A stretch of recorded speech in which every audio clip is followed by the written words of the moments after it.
Are you constantly going down the research rabbit hole when it comes to writing? Do you feel like you just need a little bit more before you're ready to write your book?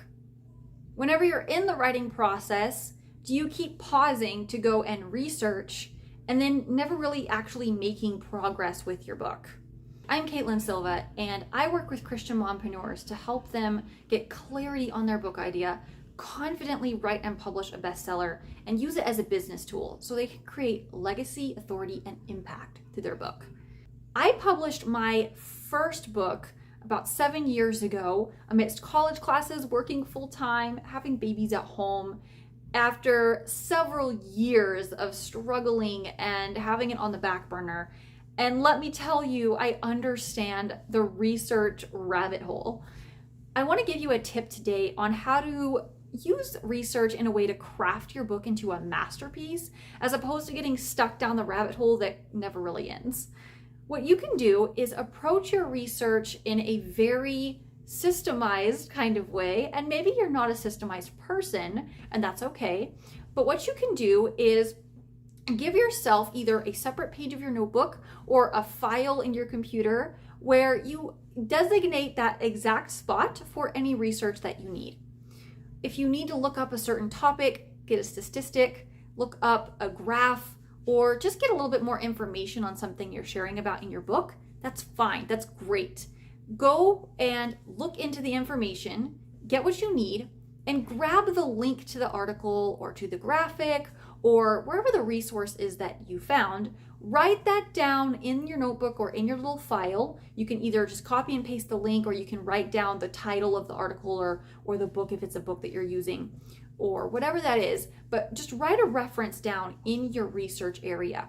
Once you've read through that one article or that one topic and you have gotten exactly what you needed, for right now, don't do anything more. Apply that to your book and continue getting words on the page and making progress so that you can keep moving forward toward the end of the first draft. If you come up upon a place in the book where you need more research again, and just a side note, this is for pieces that you need the research in order to write the content itself.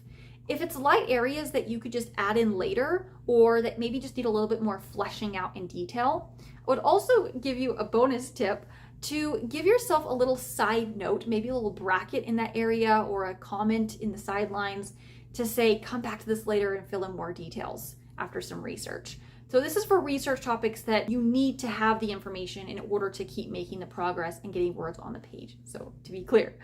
Now, if you've been stuck just constantly thinking you need more and more research to be able to even start, I want to encourage you that you actually do have what you need to get started. You have the information to get probably a lot more content than you realize onto the page. And so now it's time to look at what you have, start categorizing it into the sections of the book that you know it'll be applied to, and again, start getting words on the page so that way you can make progress and start integrating that research, and ultimately also give yourself clarity on where you might need some more research. Right now, it's just a big jumble and you can't clearly see exactly what you do and don't have. For more tips like these, I'd love for you to follow this channel. Those are released every week to give you more tips on how you can write and publish your best-selling book. Remember, your book can change a life.